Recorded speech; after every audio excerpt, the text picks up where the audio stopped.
aton sa simbahan sa pagsimba. Apang kamo makasimba gihapon, makapasalamat kay makadayaw sa Dios, makapangamuyo. Pinaagi sa aton santos nga misa online sa Bombo Radio Bacolod. Nga aton ginahiwat kada alas 6:30 sang aga. Ini sa liwat ang inyo alagad, Monsignor Felix P. Pasquin, nga padayon nga nagaagda sa inyo. Sa pag-upod sa aton santos nga misa sa online sa Bombo Radio, kada Domingo alas 6:30 sing aga. Madamo gid nga salamat. Yari ang importante nga pahanumdom nga dapat sundon. Magsuksok gid sang face mask santo sa no mask no entry policy. Maghugas sang kamot kag magamit sang alcohol o kon alcohol-based sanitizer sa pag-disinfect. Likawan ang pagtandog sa mata, ilong kag baba. Magsunod sa physical distancing para malikawan ang paglaptas ng mikrobyo o kung anuman nga sa isang virus. Samtang nagsugod na ang tigululan, madamo sa aton ang nanamian sining season. Malamig ang panahon kag makasuksok kita sang aton paborito nga jacket. Apang mayara man ini sang mga risgo, partikular na ang pagduging sang mga balatian dala sang virus kag bakterya. Yari Dekada nang nagtataguyod ng katotohanan. 5 dekada nang nagtatanggol sa mga mamamayan. Patuloy na nagsasaliksik at mabilis maghatid ng mga balitang siksik at malaman. Patuloy na nangunguna sa mga issue, drama, promo at serbisyo publiko. Ito ang Bombo Radyo Bacolod, ang pambansang radyo ng Pilipinas. Fast Paradyo Bombo! Bombo Radyo Bacolod.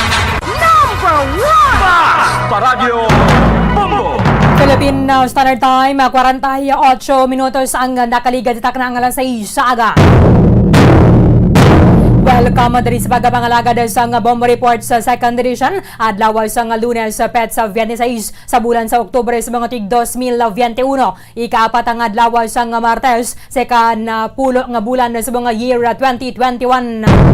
Sa mga kamangin kaupo rin yung agad si Bombo Erlin Bayonita. At na kita asala sa siyate ang atak na sa mga aga. Sa pagdulong sa inyo sa dugang mga balita lokal, mga nabalaga sa ato ni mga police station sa diri sa may syudad sa Bacolod, kalakipan na sa may probinsya sa Negros Occidental.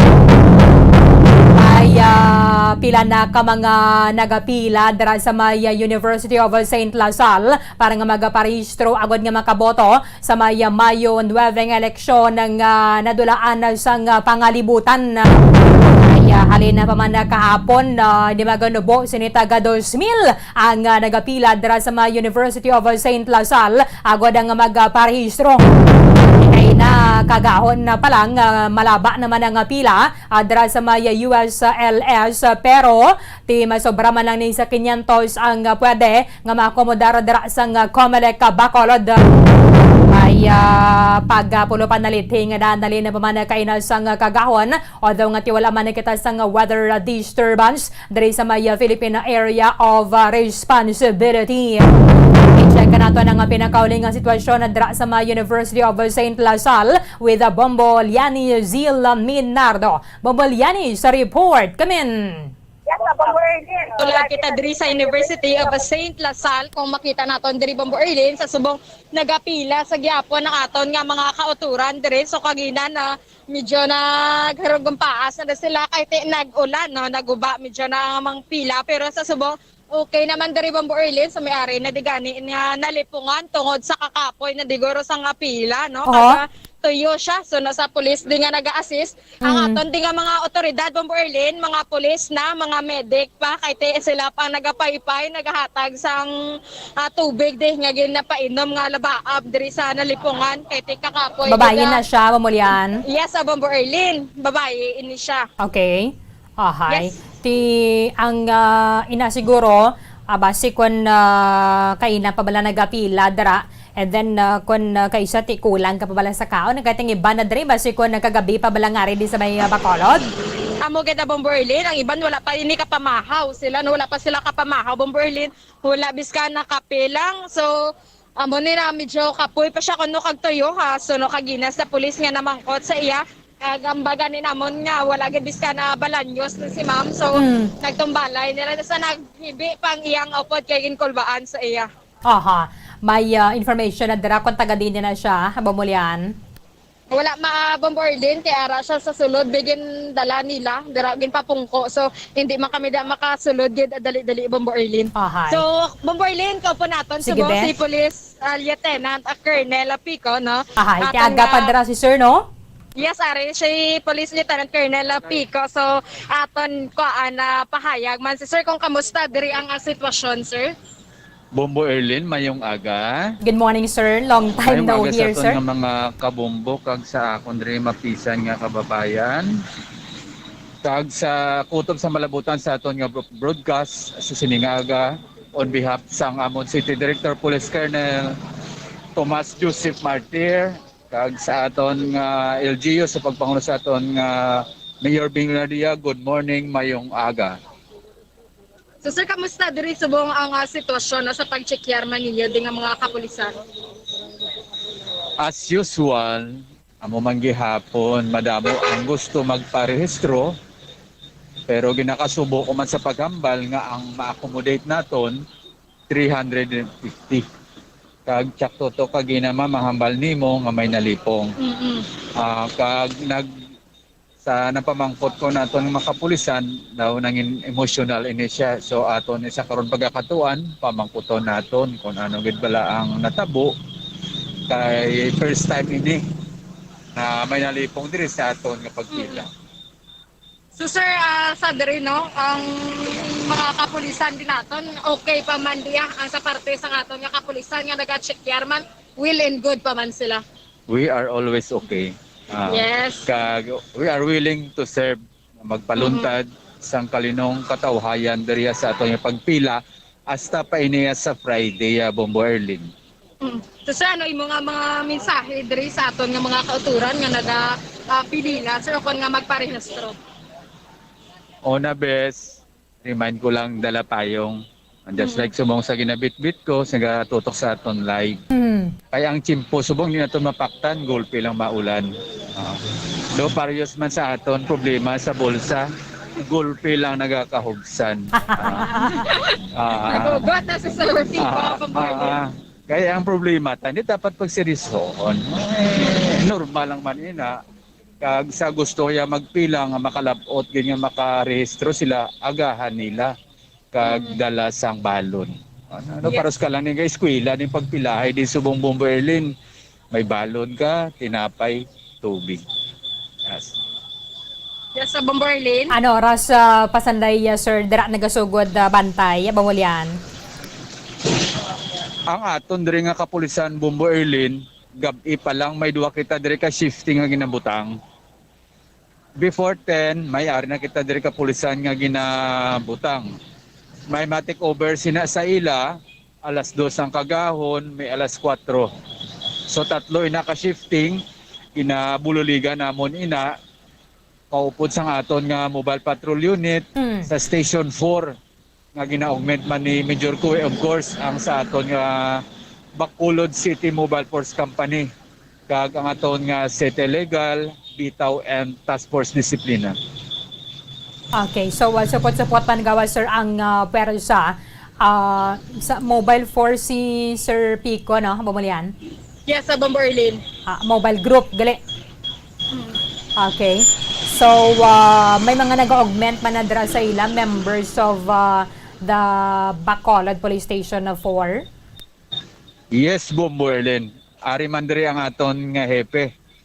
Si Police Major Guhi, ari man sila sa kahapon, ari na siya nag-augment sa aton.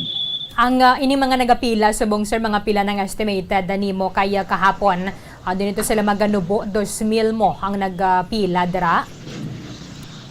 Daw nagdugang pa ini Bombo Erlin. Nagdamo pagid subong. Nagdamo pagid siya daw almost 2,500 estimated kung numero sa nagapila sa subong aga. So ang ma-accommodate less than 500 lang gali, sir? Yes, Bombo Erlin. Ang ginamin kong 350, ang regular na naton nga nagaparehistro. Okay. Kaya may ara man kita mga priority. US is 500, ang mga senior citizen naton, frontliners, then our online applicants. Aha.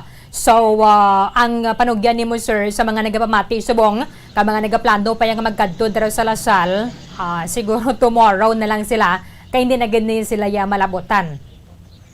Yes, exactly, chapto kadara Bombo Erlin, no. Hindi na kita hindi pa kamo makapila alas 3, why na tsansa. So iban dire alas 3 ay nasa area sila nga mga salaka.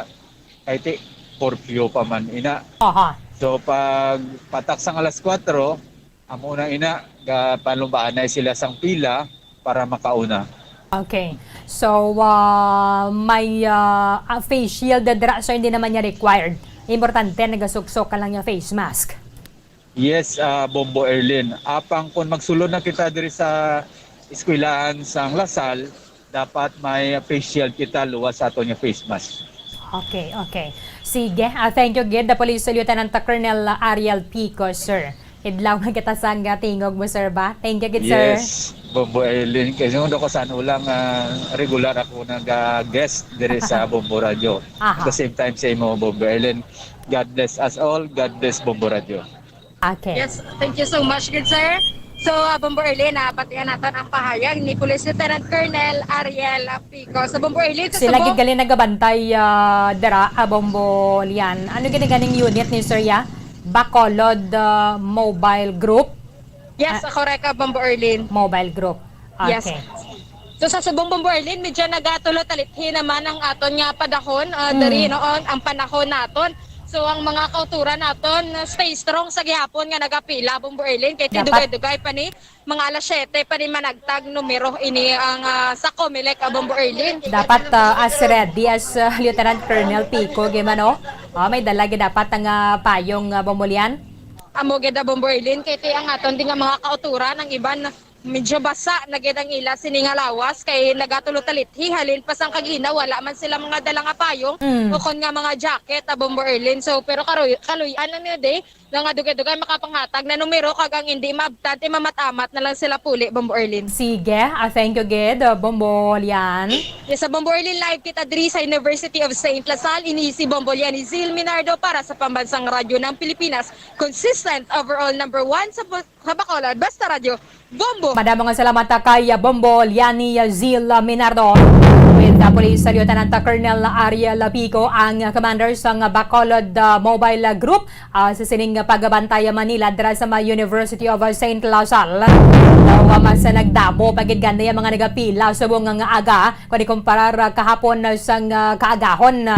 Pero ginabisuhan nato ng ato mga kauturan sa mga nagaplano pa nga magapadulong dira sa University of St. Lasal, mas maayo pa nga buwas na lang kamo kay hindi na kamo ma-accommodate dara because mas sobra na sa 2,000 na mga nagapila dara and then less than 500 lang ang ma-accommodar tag sa kaadlaw.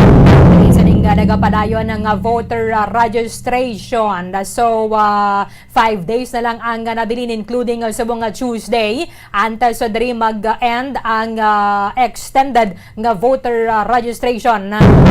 Sa ginatalan na diri sa Commission on Elections sa nagid lamang sa Sabado, Oktubre 30 ang ining pagparehistro sa mga gusto nga magboto sa Mayo 9 nga pinili ay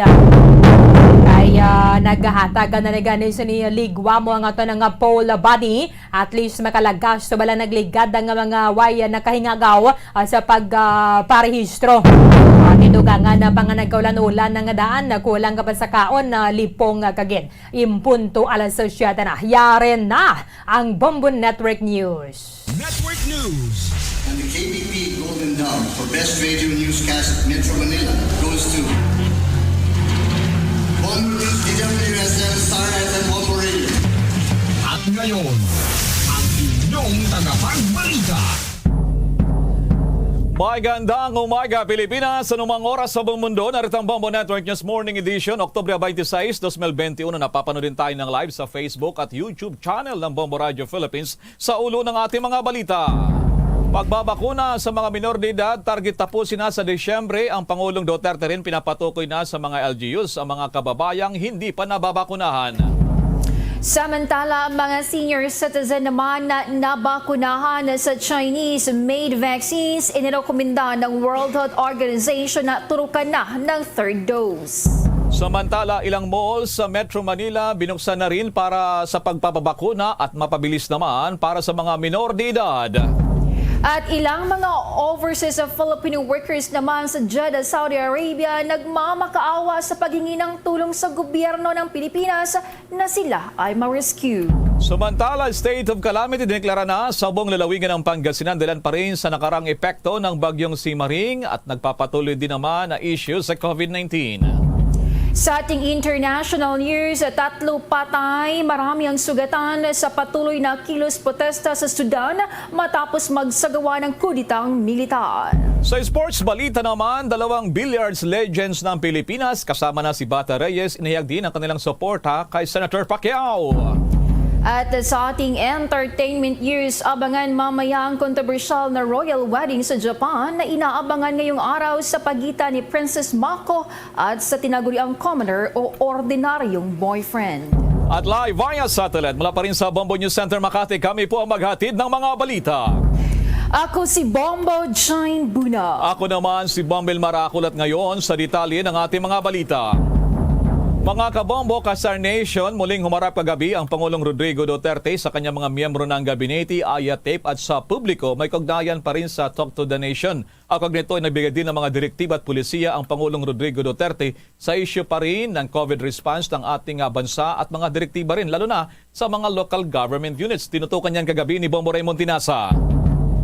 Elmar, Bombo Jane, kagabi nga ay muling humarap sa publiko si Pangulong Rodrigo Duterte at nagkaroon ng 2 parts o 2 bahagi yung inilabas na versyon ng Talk to the People. Una rito ay 9:30 kagabi ang una niyang pagharap na inabot ng 1 oras at 50 minutes at sinundan ito ng mga bago mag-alas 11 kagabi at yun nga mag-alas 12 na rin. Natapos lahat yung kanyang panalita kasama na yung mga miyembro ng gabinete. At kabilang sa nagpresenta ng kanyang report ay itong si Vaccine Secretary Carlito Galvez Jr. na nagsasabi na target nila na tapusin ang pagbabakuna sa mga menor de edad pagsapit ng Disyembre ngayong taon para sila protektahan mula sa severe COVID-19 infection.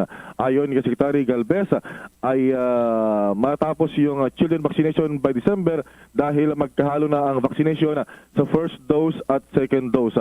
At ayon pa kay Secretary Galvez na umaabot sa nasa 1.2 million na mga bata na mayroong comorbidities na edad 12 to 17 years old sa buong bansa ang target nila na mabakunahan. Narito pa ang bahagi ng pahayag ni Secretary Galvez. Sir, ngayon po, bibigyan po natin yung importance ng accelerated vaccination of children and students. Na-report po natin na maganda po ang nagiging daan ng ating pilot project dun sa ating mga vaccination. Dito po sa una, 8 ospital at saka ngayon 26 na hospital. Ano po ang importansya ng tinatawag nating vaccination ng children and students?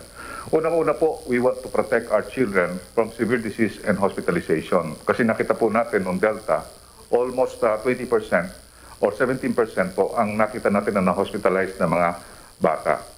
And then secondly, we want to open schools early and protect our education sector economy. Nakikita po natin na marami po nag-close na mga private schools. At yun po, nakita natin may mga ancillary businesses na nag-close din po because marami pong nabubuhay na Pilipino dito po sa education sector. Second, we have to mitigate yung social risk among children, parents, and elderly. Nakikita po natin na yung ating mga kabataan, nagsasuffer na po ang mental health po din po niya. At kailangan po na talaga natin na bigyan natin sila ng konting leeway so that they can move around to play and also to study and also magkaroon po ng ng social sa mga kanyang mga kaibigan. At the same time, makapag-Jollibee po sila at makapag-McDonald's. Doon po sa mga dine-in po natin, nakita po natin talaga yung mga bata.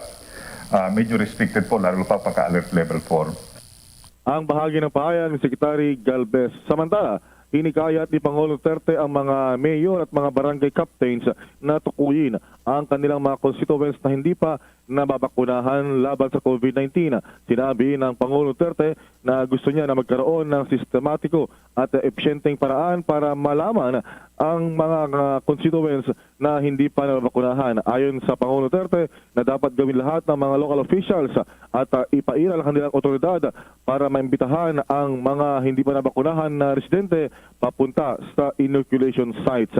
At nagbabala rin ang Pangulong Duterte sa mga mayor at mga barangay captain na maaari silang makasuhan kung mabigo nilang magawa ang kanilang responsibilidad. Una nang inanunsyo ng Pangulong Duterte na nasa 25 million na ng mga Pilipino ang nakatanggap ng second dose ng COVID-19 habang 30 million ang nakakuha ng first dose. At target ng pamahalaan na pagsapit ng December o bago matapos ang taon, mabakunahan na yung nasa 50 million na katao. At sinabi rin ng Pangulong Duterte na ang target nila ay by February makamit na yung tinatawag na herd immunity o yung 70% ng ating populasyon ay mabakunahan na para magkaroon ng ligtas na pagsagawa ng May 2022 elections. Na ito naman ang bahagi ng pahayag ni Pangulong Duterte. I urge LGUs to come up with a more systematic and efficient way of finding out who among your constituents have not yet vaccinated. Please do everything to convince them to get vaccinated. Actually, my experience as mayor, pag ang mayor sinabi niya gusto niya itong gawin, at talagang sabihin niya, he will impose his authority, gawin mo yan. Ginagawa talaga. Depende na lang sa, ewan ko, diskarte mo o your relations with. Kasi may mga barangay captains na kontrapartido o gano'n. Yung iba naman kapartido mo. So the natural tendency of those on the opposite side will resist even in these matters na ganito. Kaya ako, sinasabi ko sa kanila, either you follow us or you have to answer to Secretary Anyo ng DILG. Siya yung nagsusupervise sa local government. Ang mangyari niyan, talagang makakaroon ka ng kaso. And bear in mind that alam mo ang kaso, even administratively, you can be dismissed. It includes dismissals from office. Suspension, ganon, forfeiture of pay, or outright dismissal. Ang bahagi ng pahayag ni Pangulong Duterte kagabi sa Talk to the People na isinagawa. At marami pang mga issue tinalakay ng Pangulong Duterte at ilang miyembro ng gabinete at kabilang yung pahapyaw niya na pagpapahayag, pagbibigay ng reaksyon, kaugnay pa rin sa nagpapatuloy na investigasyon ng Senate Blue Ribbon Committee sa umano'y anomalya na pagbili ng COVID-19 o kaya medical supplies mula sa kumpanyang Pharmaly. Para sa Bombo Network News, Bombo Raymond Tinaza nag-uulat para sa pambansang radyo ng Pilipinas, Basta Radyo. Bombo! Bombo Raymond, aside sa mga LGUs na pinagbantaan ng Pangulo, yung magiging role din sana ng mga barangay dyan, Bombo Raymond, kasi mas alam nila dyan kung sino ang hindi pa at nabakunahan na, Bombo Raymond. Kung ganito ang babala ng ating Malacanang dyan, Bombo Raymond, ibig sabihin na talagang halos lahat na nabakunahan na. Ang inantay na lang namin yung hindi pa nagtutungo o hindi pa nagpalista, Bombo Raymond. That's right, Bombo Elmar. So gusto niya yung mga mayor at mga barangay captain talagang mag-house to house. Gugulin daw yung isang araw para puntahan yung mga kababayan nila na hindi pa nabakunado at sila ay hikayatin na magpabakuna. So yun yung direktiba ni Pangulong Duterte. So tama ka dyan, mas kilala ng mga barangay captain, maging yung mga mayors, yung kanilang mga constituents na hindi pa nabakunahan, Bombo Elmar. Si Bombo Jane, may follow-up pa kaugnay ng Talk to the Nation kagabi. Go ahead, Bombo Jane. Bombo Raymond, kung target ng pamalaan na tapusin sa buwan ng Disyembre ang bakunahan sa mga kabataan, so kailan magsisimula ang vaccination sa ibang rehiyon, Bombo Raymond? Kasi sa pagkakaalam natin, dito pa yan isinasagawa sa Metro Manila. Well, tama ka dyan. Gaya ng report ni Bombo o kaya ni Secretary Carlito Galvez Jr. kagabi ay target nila na within this week or next week ay magkaroon na ng rollout sa mga ibang lalawigan. So magkaroon ng clustering. Yung sinasabi niya, yung bahagi ng Metro Manila o Calabarzon at karating na lalawigan ay itatawag na parang isang geographical site, geographical area. So isa yan. Tapos maging sa Region 10, Region 11 ay ganun yung gagawin nila na clustering na pag-roll out ng mga bakuna para sa mga bata, Bombo Jane. Okay, so yung nababanggit mo, Bombo Raymond, may comorbidities siya na o wala? Yes, that's right. Pero ang uunahin muna O yung may mga ay sakit. yung 1.2 million na may comorbidities na ages 12 to 17, Bombo Elmar. And after which, lahat na gusto mapapakuna ay inaingganyo na nila yung mga bata, Bombo Elmar.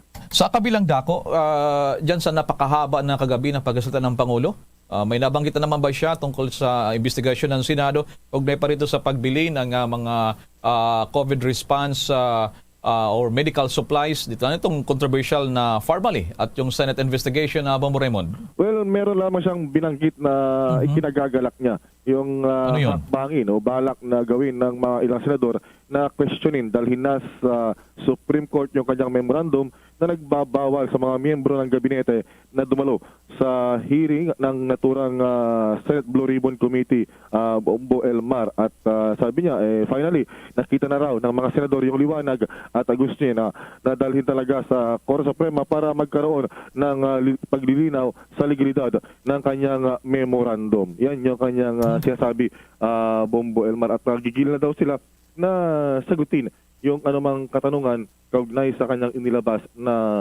executive order, memorandum lang, hindi executive order, Bombo Elmar, na inilabas niya ni Pangulong Duterte. Okay, sa ibang dako naman, anong schedule ng Pangulo? Kasi merong ginaganap ngayon na ASEAN Summit, Bombo Raymond. Dadalo ba ang Pangulo? At least via virtual, Bombo Raymond? Atin siya by October 26 to 28 yan, yung ASEAN Summit, Bombo Elmar.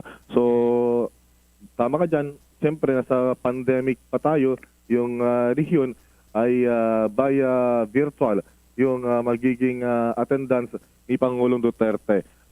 So parang yung last year na meron na naman silang mga, kumbaga, yung isa-isa, yung mga heads of state ng 10 ASEAN member countries magbibigay ng kanilang mga keynote speech, Bombo Elmar, at saka may mga interventions sa daloy. So inasahan natin na magiging sentro yung summit ngayong taon sa, kumbaga, yung sa issue ng West Philippine Sea, Bombo Elmar, at yung seguridad sa rehiyon at syempre yung paglaban ng ASEAN sa COVID-19 pandemic. Dahil I understand meron silang inihahanda o pinagplanuhan dati pa na tinatawag na ASEAN COVID Fund, Bombo Elmar, para magkaroon ng parang pundo yung ating pamahalaan sa, kumbaga, paglaban sa COVID-19. So abangan yan sa ating mga paggulat, October... Saka Bombo Raymond, milado ka, parang farewell na to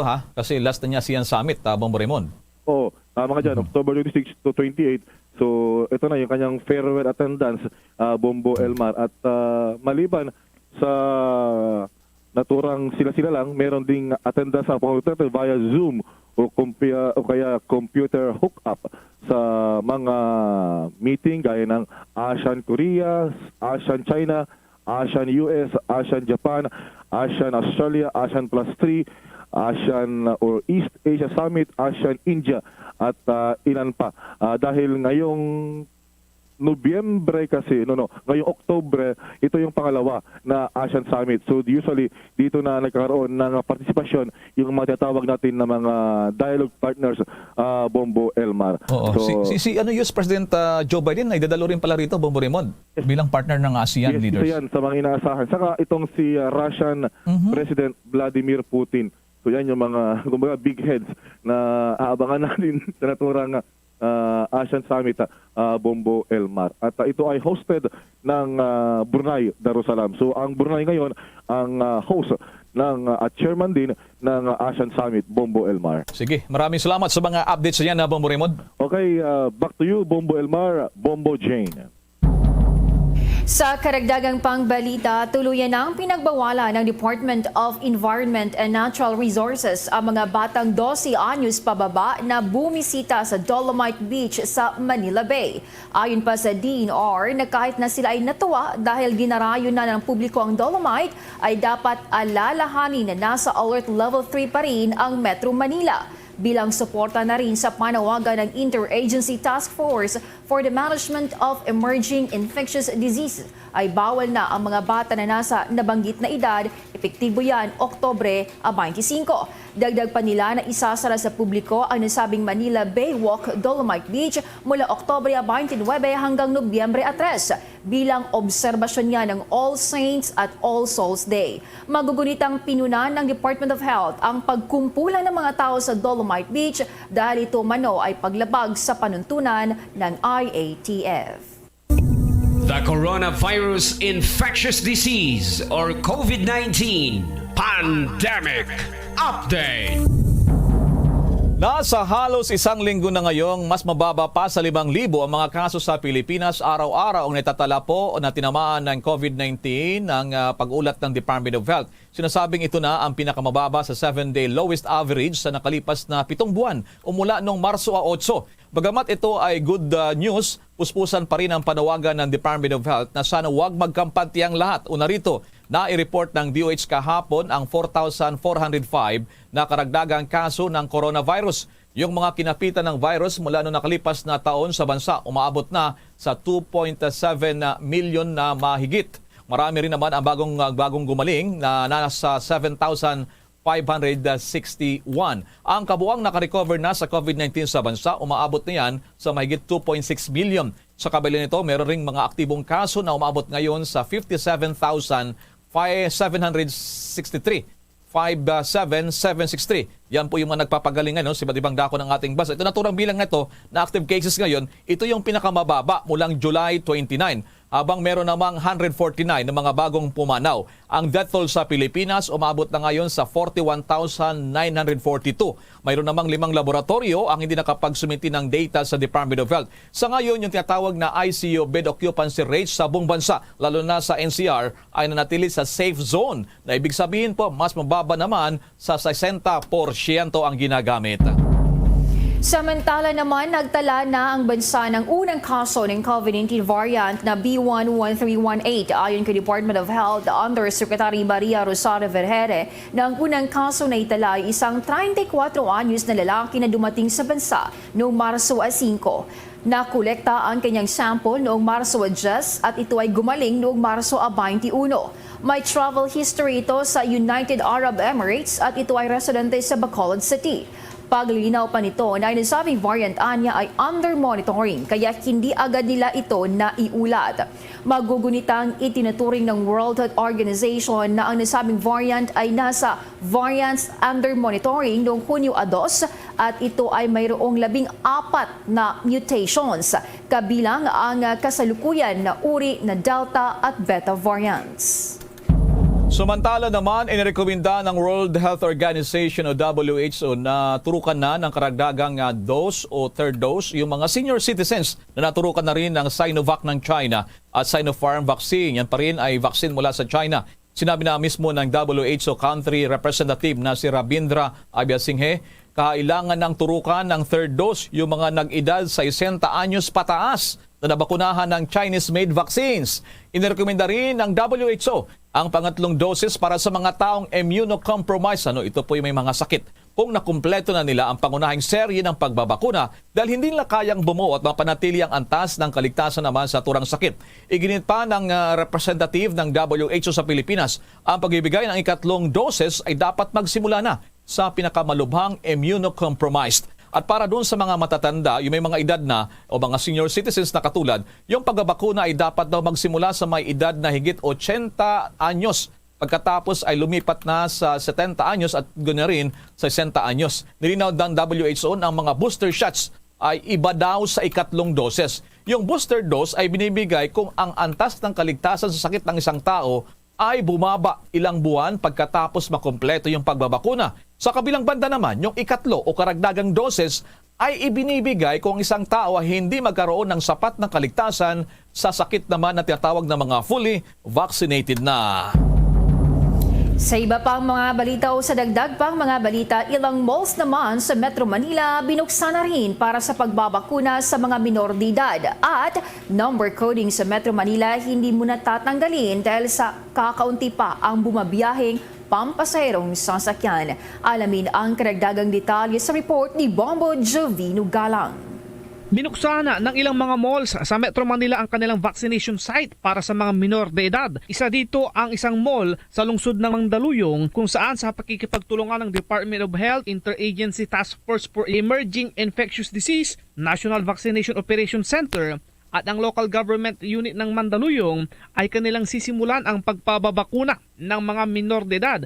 Target ng nasabing mall na mabakunahan ang mga nasa edad 12 hanggang 17 anyos na mayroong comorbidities. Tiniyak naman ni Mandaluyong City Mayor Carmelita Menchi Abalos na magiging ligtas ang bata na kanilang tuturukan ng COVID-19 vaccine. Samantala, hindi nirerekomenda ni Metropolitan Manila Development Authority o MMDA Chairman Ben-Hur Abalos na tanggalin ang mga number coding sa Metro Manila kahit na bumaba pa ang alert level. Ito ay dahil sa pagkakaroon ng pagsisiksikan muli ng mga sasakyan sa maraming kalsada sa Metro Manila. Pinangangambahan din ito na kapag pinayagan na ang mga pagluwagan ng pumapasadang sasakyan ay dadami na rin ang taong lalabas na magiging sanhi ng pagkalat ng COVID-19. Reaksyon ito ng MMDA sa hiling ng ilang mga transport group na kung maaari ay tanggalin na ang nasabing number coding para dumami na ang pumapasadang sasakyan sa kalsada. Nag-uulat para sa Pambansang Radyo ng Pilipinas, Bombo Jovino Galang, Basta Radyo, Bombo! Samantala naman, payag na ang Professional Regulation Commission. Ito po yung PRC na gamitin na rin sa mga vaccinators, itong mga dentista. Ngunit kailangan muna na naglabas ang emergency order ang Department of Health. Ayon dito kay Metro Manila Development Authority Chairman Binhor Abalos Jr.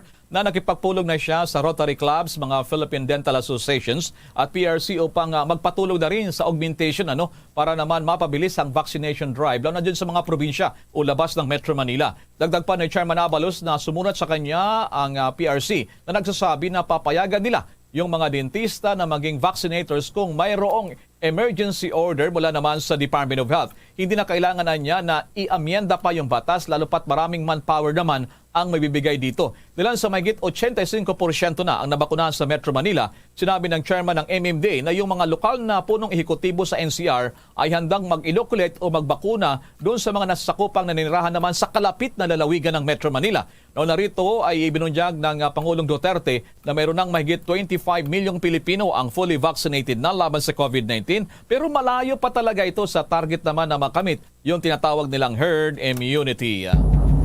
Mayroong panibagong 101 bagong kaso ng COVID-19 sa mga Filipino na nasa ibang bansa. Ayon sa Department of Foreign Affairs o DFA, dahil sa nasabing bilang ay pumalo na ito sa kabuuang 22,000 o 23,569 ang mga Filipino sa ibang bansa na dinapuan ng COVID-19. Sa nasabing bilang ay mayroong bagong 102 pasyente ang gumaling na. Umakyat naman sa 1,398 ang nasawi sa nasabing virus.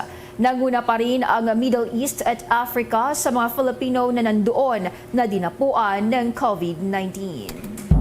Samantala, yung vaccine supply sa bansa halos 100 million na matapos may deliver pa. Meron pang dagdag na 3 million doses na Sinovac vaccine. Mga detalye na yan mula naman kay Bombo Annalise Soberano. Inihayag ng National Task Force Against COVID-19 na halos makamit na ng Pilipinas ang target goal nito na 100 million doses na vaccine supply ng bansa matapos ma-deliver noong linggo ang nasa 3 milyon na Sinovac vaccine. Ayon kay National Task Force at Vaccine SAR Secretary Carlito Galvez, kulang na lamang ng 2.5 million doses para makumpleto na ang 100 million doses na target. Sinabi ni Galvez, sa ngayon nasa 197,678,340 doses ng COVID-19 vaccine ang dumating sa bansa at mayroon pang inaasahan na darating na mga bakuna sa susunod na linggo. Nagpasalamat naman si Galvez sa Chinese government sa donasyong 1 million doses ng Sinovac dahil 2 milyon dito ay procured o binili ng gobyerno. Ayon naman kay Chinese Ambassador Wang Zilian, ang kanilang donasyon na bakuna ay makakatulong sa Pilipinas na makarecover sa COVID-19 pandemic. Ang mga nasabing bakuna ipamamahagi sa mga key cities sa bansa at dagdag ito sa stockpile para sa third dose vaccination sa mga healthcare workers, senior citizens at adults with comorbidities. Sinabi naman ni Galvez na sa kabuang mahigit 97 million doses ng vaccine na natanggap sa bansa, higit 60.7 million doses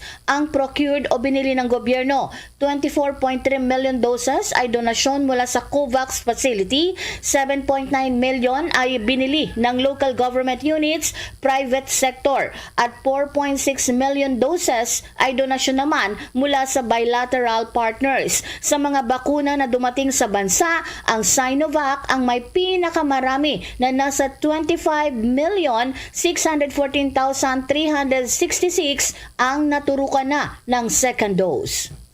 Bombo Anali Montaño Soberano nag-uulat para sa Pambansang Radyo ng Pilipinas. Basta Radio, Bombo!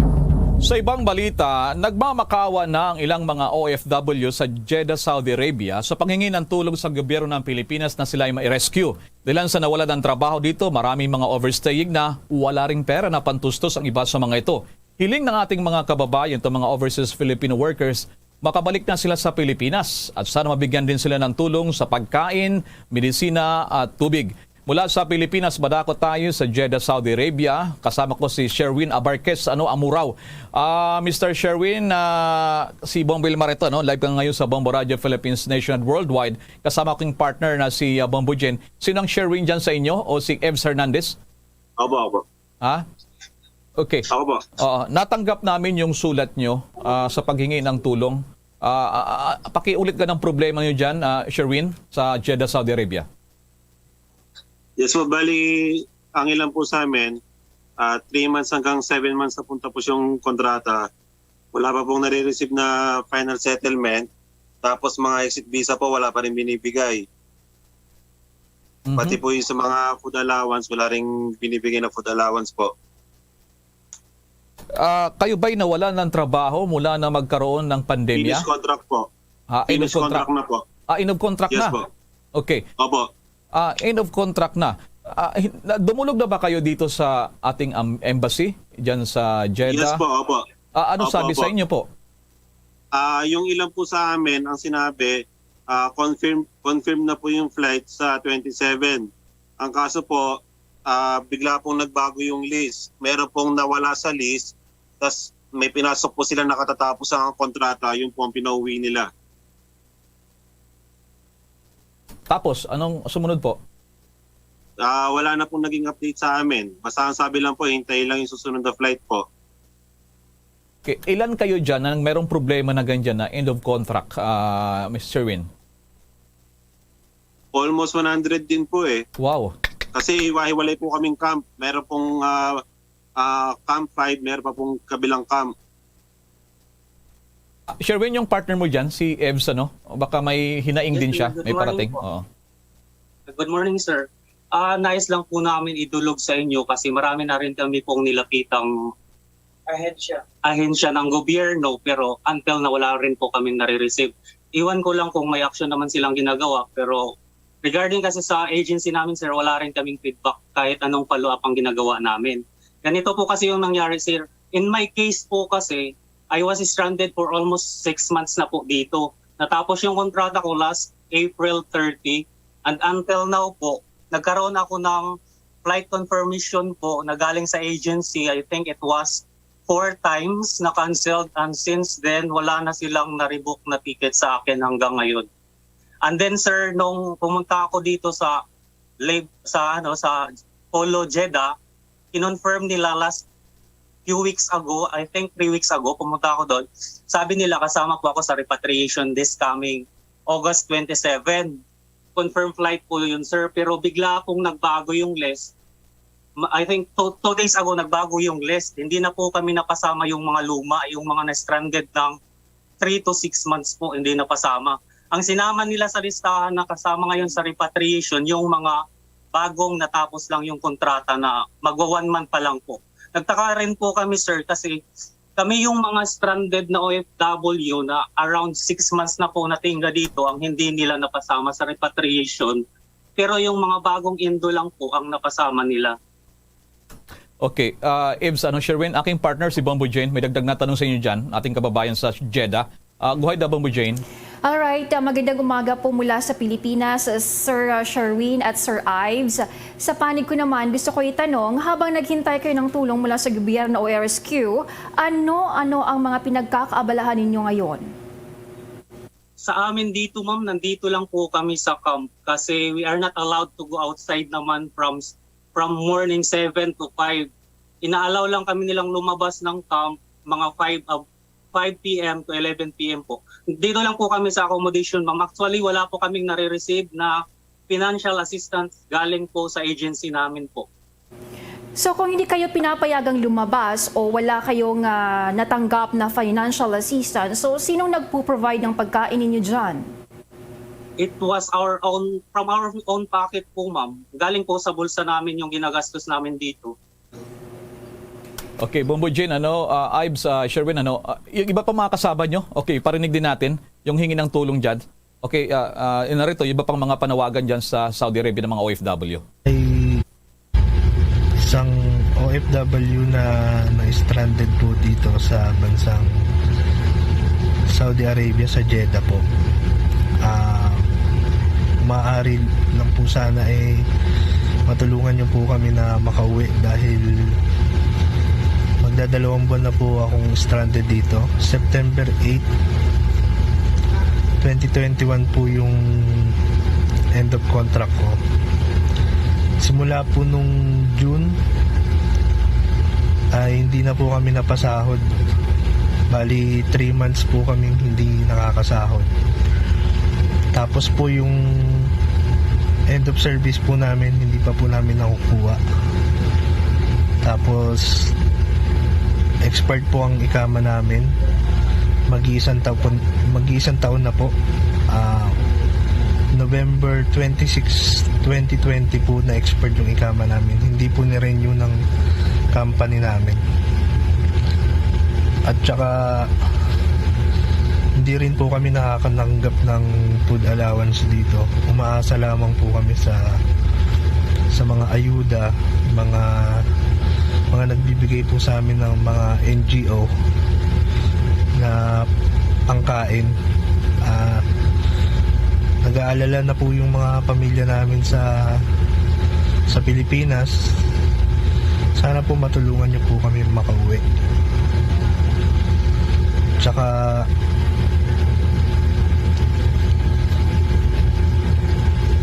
yun lamang po. Maraming salamat po.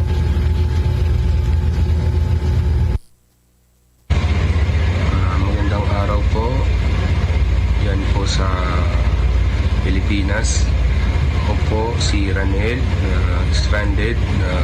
Isa po ako sa grupo ng OFW dito sa Jeddah, Kingdom of Saudi Arabia. Natapos po ang aking kontrata noong June 12. Almost 5 months na po ako tenga dito. Hindi po ako nabibigyan ng food allowance. Saka po plane ticket. Sana po mabigyan niyo po ito ng aksyon. Mga government official yan po sa Pilipinas.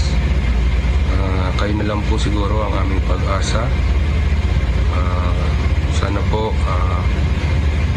nananawagan po kami sa mga nakakataas po, OWA, Polo. Sana po bigyan niyo po ng aksyon ang aming hinaing. Yun po, maraming salamat po.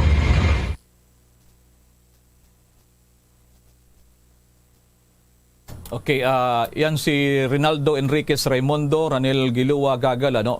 Meron pa sila dito sana si Clarence Mar Lumbana Baybar, ano. Si Clarence, Sir Mar. Ito tingnan natin kung ano, mayroon din siyang panawagan, Lumbana. Okay. Sherwin, Ives, ano. Nandiyan sa linya, balikan natin sa linya. Okay. Yes. Oo. Okay. Yung huli daming makapanayam, ano, siguro pabigyan na rin ng impormasyon dyan sa mga kababayan natin dyan na napakarami na stranded dyan. Nung huli naming makapanayam, si DOLE Secretary Bello, supposed to be may interview tayo nung Sabado eh.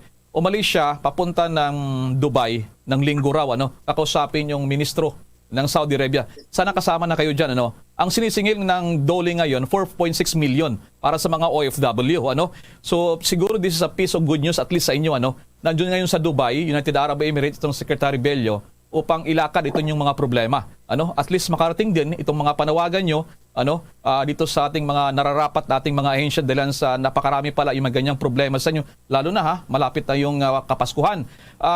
Ito pala si ano, taga saan ka pala, Mr. Sherwin? Sa Pilipinas? Pampanga po. Ito naman si Ives. Taga saan siya? Taga Jensan, sir. Jensan. Yung nagsalita kanina, si Rinaldo, si Ranel, at yung hindi pa, si Clarence, taga saan sila? Sherwin? Sir, I'm from Ilocos Sur po.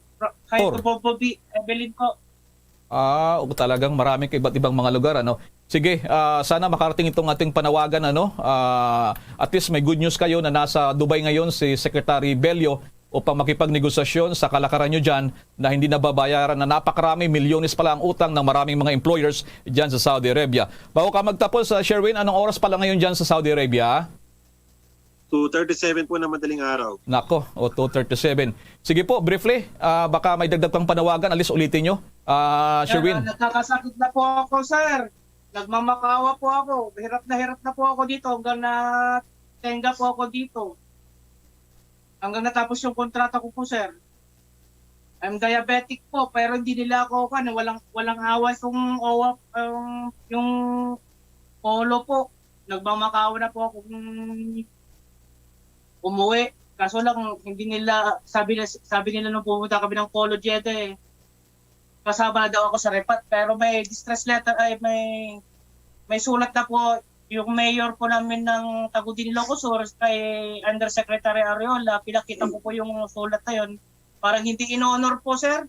Yun ang kunin. Okay. Mga bakunado na ba kayo dyan? Sherwin, Ives, Clarence? Buti naman. Okay. Yes, sir. Buti naman. Sige, ingat kayo lagi ha, kasi mahirap magkasakit sa panahon ngayon, lalo kayo dyan. Sige, good luck, ano? Sir, at least ang good news ngayon. May additional pa po, sir. Sige, briefly, go ahead. Regarding po sa settlement, sir, kasi yung iba po dito kasi 4 months nang pumirma ng settlements nila, but until this time, wala pa rin silang nare-receive po. Sana makarating din itong panawagan nyo, ano? Sige, ingat kayo dyan at God bless, ano? At dun sa inyong mga pamilya dito sa Pilipinas. Maraming salamat. God bless sa ating mga bayaning OFW dyan sa Saudi Arabia. Maraming salamat. Sherwin, God bless sa inyo dyan. Marami. Salamat. Thank you, sir. God bless you. Okay, sige. Alright, mula dyan sa Jeddah, Saudi Arabia, tutungo din tayo dyan sa may bahagi ng Tokyo, Japan. Pero bago ang mga balitang yan, paalala muna.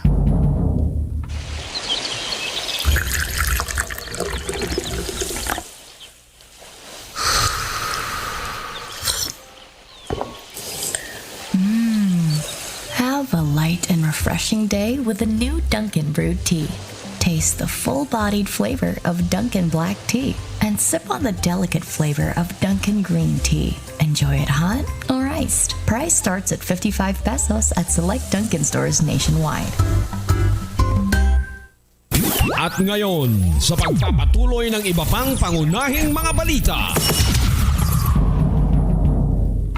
Sa dagdag pang mga balita sa oras na ito, nais sa palawigin ng Department of Health ang pagtuturok ng COVID-19 vaccine sa mga batang may comorbidities na edad 12 hanggang 17 anyos sa labas ng National Capital Region o NCR.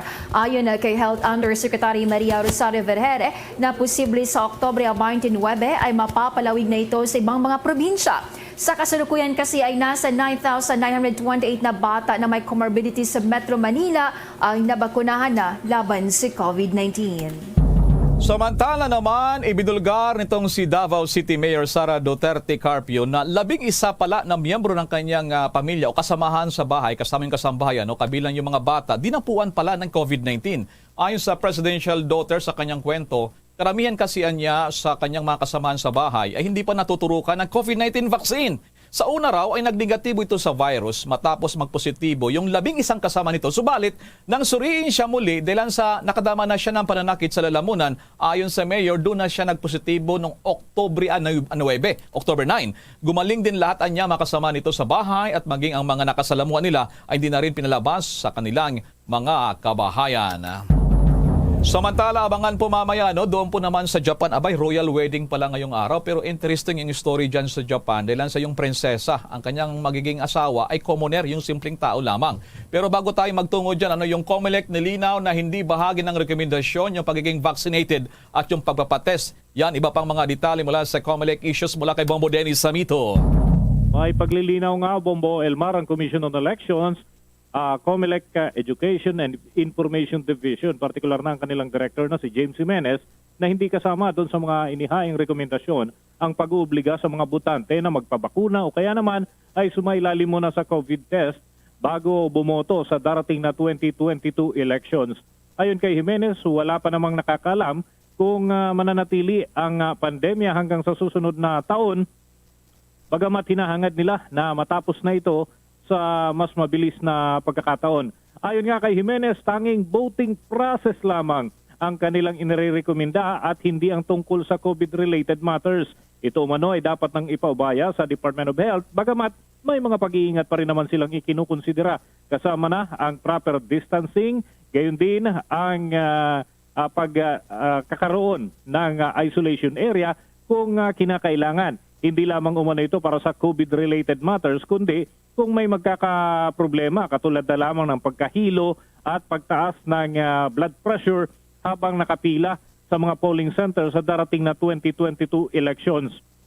Una nga rito, Bombo Elmar, Bombo Jane, ay nagdaos ng simulation activities ang Commission on Elections sa San Juan City at natuklasan ang ilang mga bagay na kinakailangang i-address, kasama na yung tumatagal ng hanggang 40 minuto ang isang botante bago tuluyang matapos sa kanyang proseso ng pagboto, at ito ang posibleng maging senaryo sa susunod na taon.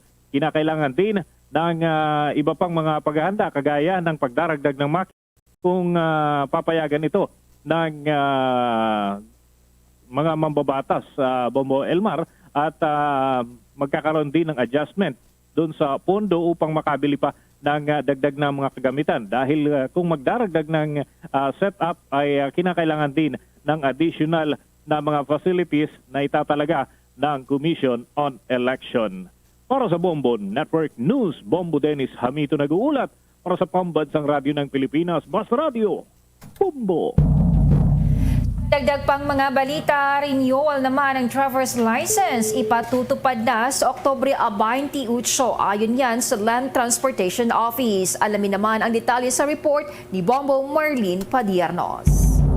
Ipatutupad na ng Land Transportation Office o LTO ang renewal ng driver's license sa darating na Oktubre 28 na gaganapin sa Central Office Licensing Section ng Quezon City Licensing Center. Ito ay alinsunod sa probisyon ng Republic Act 10930 na nagpapatupad ng pagpapahaba sa bisa ng mga lisensya. Bukod pa dito, nakasaad din sa nasabing probisyon na maaari nang makapag-renew ng 10-year driver's license ang mga motoristang walang traffic violation record, habang mananatili naman sa 5-year driver's license ang mga aplikante na may traffic violation records. Ayon sa LTO, kailangan munang dumaan sa Comprehensive Driver's Education o CED ang lahat ng mga motorista na magre-renew upang sila ay makatanggap ng kanilang CDE certificate. Maaaring makuha ang CDE material sa LTO portal online o sa portal.lto.gov.ph sa mga opisina ng LTO LTO at sa mga LTO-accredited driving schools. Hinikayat din ng LTO ang publiko na magrehistro at lumuhok sa Land Transportation Management System o LTMS sa LTO portal dahil sa libreng ipanamamahagi ng nasabing ahensya ang comprehensive driver's education sa lahat ng LTO Drivers Education Centers at LTO portal. Samantala, magbubukas naman ang mga opisina ng National Capital Region sa darating na Nobyembre 3 taong kasalukuyan, habang pinag-aantabay naman ng LTO ang mga kliyente mula sa labas ng NCR sa mga darating pang anunsyo ukol dito. Para sa Bombo Network News, ako po si Bombo Marlene Padiernos, nag-uulat para sa Pambansang Radyo ng Pilipinas, Basta Radyo, Bombo! Samantala, mula sa Pilipinas, barako tayo sa Tokyo, Japan, kasama ating Bombo International Correspondent. Dilan sa Japan, ngayong araw pala ang Royal Wedding. Ito yung pinaka-controversial na kasalan dyan sa Japan. Inaabangan pa sa pagitan ng prinsesa nila si Mako at yung tinaguriang commoner o ordinaryong boyfriend. So talagang controversial talaga ito. Sa Pilipinas, ito si Bombo El Maracol, kasama aking partner si Bombo Jane. Buna, kumusta kayo dyan? Bombo Miles, anong oras pala dyan sa Tokyo, Japan? At kumusta ang lagay ng panahon, temperatura dyan, Bombo Miles? Yes, ohayo gozaimasu, Bombo Elmar at Bombo Jane, at ohayo gozaimasu din sa lahat po ng nakikinig sa Bombo Radio Philippines. At ang oras po natin ay 46 minutos sa bago mag-alas 9 dito po sa Japan. At ang klima po natin ay 14 degrees Celsius sa Bombo Elmar. Alright, so paano? Anong detalye dyan sa mangyayari na royal wedding dyan sa Japan, Bombo Miles? Yes, Bombo Elmar, ang royal wedding sa gitna ng pandemya ay magaganap na sa araw na ito. At si Princess Mako at ang commoner na si Kei Komuro ay mag-iisang dibdib. Ito ay sa kabila ng mga samot-saring kontrobersya na napapalibot sa kanilang pakikipag-ugnayan sa isa't isa. Masasabi nga natin na ito ang kanilang pag-iibigan ay hinamak ng lahat ng mga pagsubok. Si Princess Mako ay pamangkin ng kasalukuyang emperor Naruhito at magpapakasal siya sa isang aspiring lawyer na mula sa isang ordinaryong angkan o pamilya dito sa Japan. Tatalikuran na niya ang marangya at magarbong buhay ng isang dugong bughaw at maninirahan na lamang bilang isang simpleng tao. Back to you, Bombo Elmar. Okay, si Bombo Jane, baka may tanong dyan, paglilinaw. Pagtungkol sa pag-ibig, sabi mo, hamakin ang lahat. Si Bombo Jane, interesado dyan. Baki chika. Bombo Jane, go ahead. Oo, Bombo Miles, ano na ang magiging buhay ni Princess Mako pagkatapos ng kanyang kasal? Yes, magandang umaga, Bombo Jane, at si Princess Mako at Komuro ay parehas na silang 29 anyos na sa kasalukuyan at naghahanda na sila na mamuhay at magkasama sa US at ito palang mga royal family, Bombo Jane, ay walang mga pasaporte, no? So kailangan nilang gumawa ng tinatawag na kosekitohon, no? Dito sa Japan, ang ibig sabihin ay family registry bilang isang private citizen para siya ay makapag-apply ng pasaporte. Kailangan lisanin ni Princess Mako ang imperial family, Bombo Miles. Yes, kailangan na niyang lisanin ang imperial family dahil ito po ang nakasaad sa law ng family o royal family of Bombo Jane. Ako, napaka-powerful talaga yung pagmamahal, Bombo Miles, no? Kasi lahat handang iwan, makasama lang lalaking minamahal. So ano tong napakalaking lump sum payment na tinanggihan ni Princess Mako, Bombo Miles? Yes, ang isa palang prinsesa ay na dito, no, sa Japan, Bombo Jane, no, ay malaki, no, ang dapat pala matatanggap niya once na siya ay magpakasal ng isang commoner, no? At umaabot ito ng $1.36 million, no?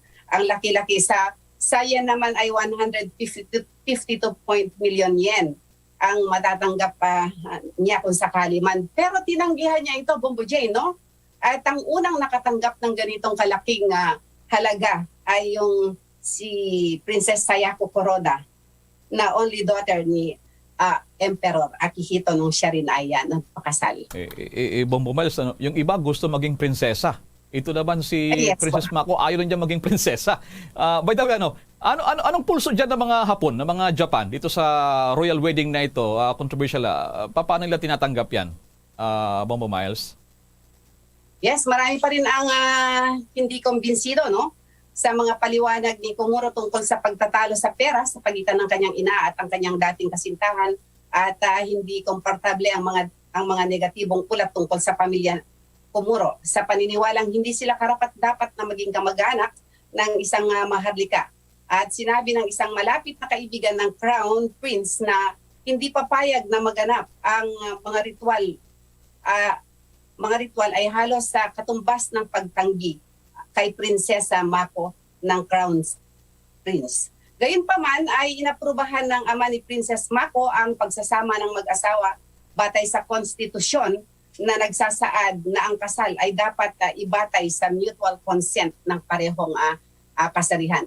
Although ang mga mamamayan pa rin dito sa Japan na Bombo Elmar ay nagpo-protest, no, na kung maaari ay isettle muna nila itong napaka-controversy na mga tungkol dito sa pera, no, bago sila magpakasal.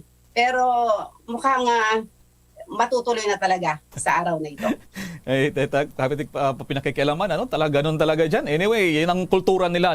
Maraming salamat, Bombo Miles, na yung background mo dyan, yung Japanese warship, na dyan nakahimpil sa karagatan ng Japan. Maraming salamat. Ingat kayo dyan sa Tokyo, Japan, Bombo Miles. Yes, maraming salamat din na Bombo Elmar at Bombo Jane at nagulat live mula rito sa Tokyo, Japan.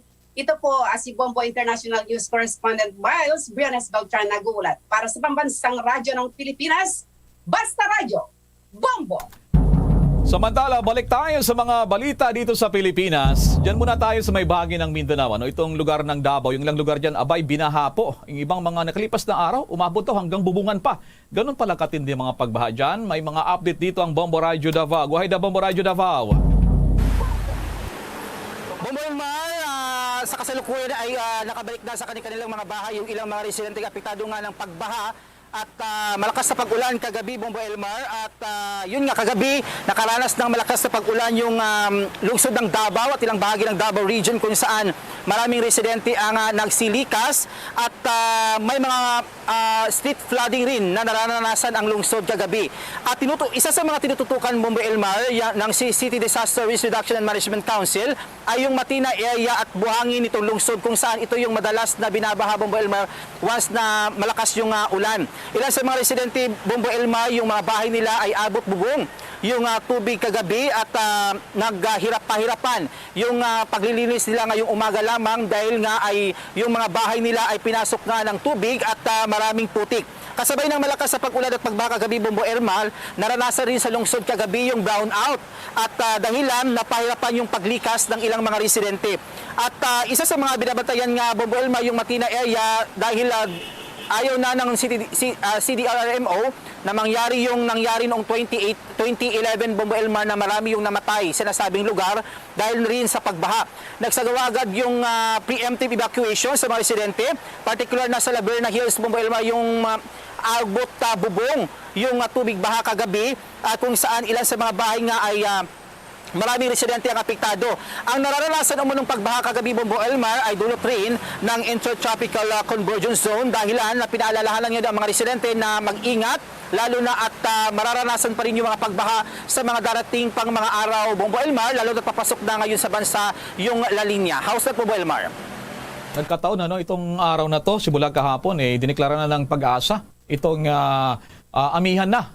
Talagang ramdam na yung lamig. Yung lugar mo dyan, inaapaw din ba yan dyan, Bombo Eman? Yung kinatayuan mo ngayon dyan, Bombo Eman? Actually, ito yung Bombo Elmar, Bangkerohan Bridge dito sa lungsod ng Davao. Ito yung isa sa pinakamalawak na ilog dito sa lungsod ng Davao. Mahina naman siya, Bombo Elmar, pero yung current ng tubig malakas. Sabi ng mga residente dito, Bombo Elmar, last down na umapaw dito yung tubig dito sa kinatatayuan ko is 2 years ago.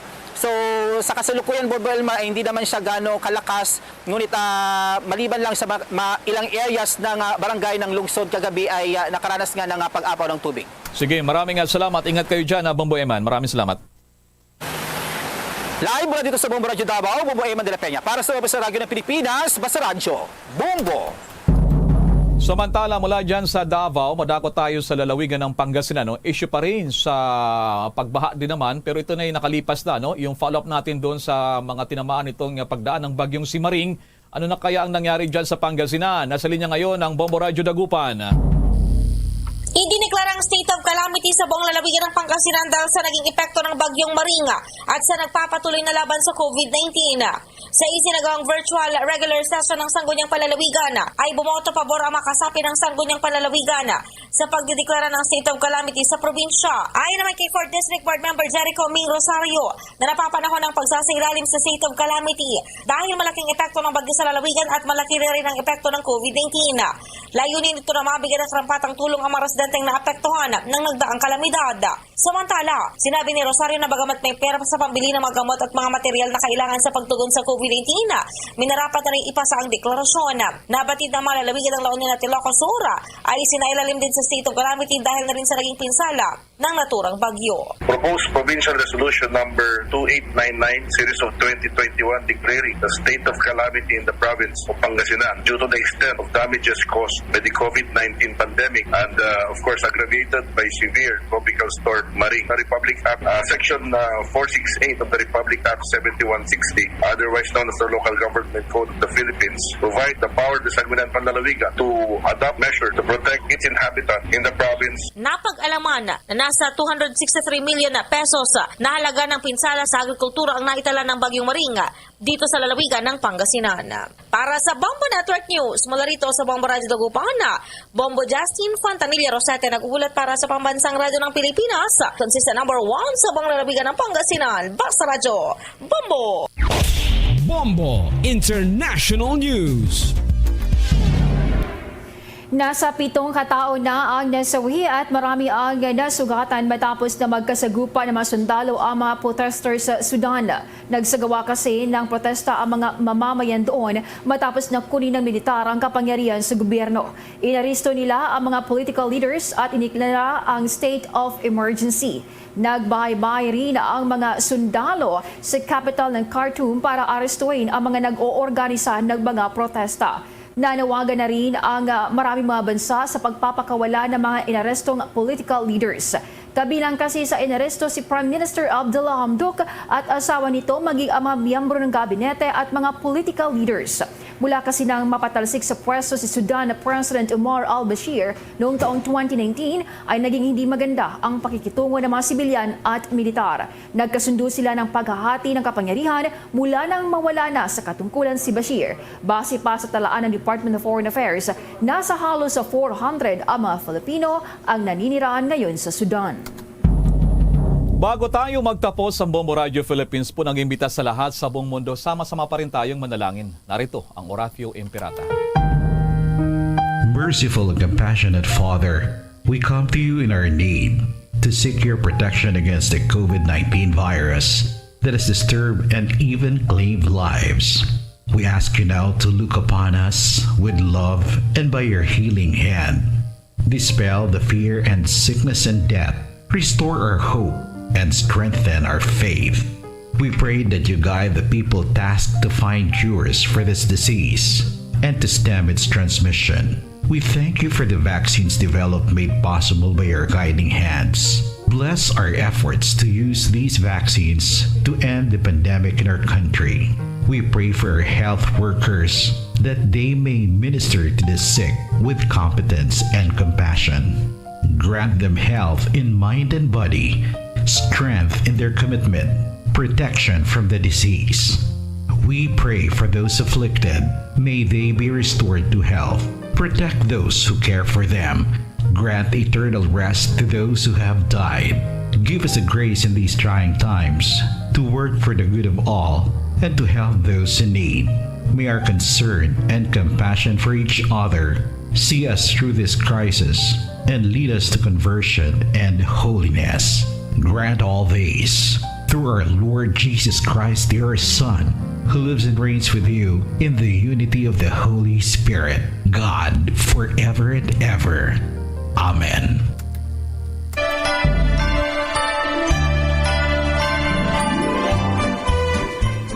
Mga kabombo, mga ka-Star Nation, sa ating Christmas countdown, 60 days na lang at Pasko na. At live nationwide, worldwide, via satellite mula sa Bombo News Center, Makati, kami po ang naghatid ng mga balita. Ako si Bombo Jane Buna. Ako naman si Bombel Maracol para sa Pambansang Radyo ng Pilipinas. Basta Radyo, Bombo! At sumainyo ang kalipunan ng maiinit at pangunahing mga balita sa Bombo Network News. Hatid sa inyo ng Pambansang Radyo ng Pilipinas. Bombo Radio Philippines. Pa Radio Bombo! 5 dekada nang nagtataguyod ng katotohanan. 5 dekada nang nagtatanggol sa mga mamamayan.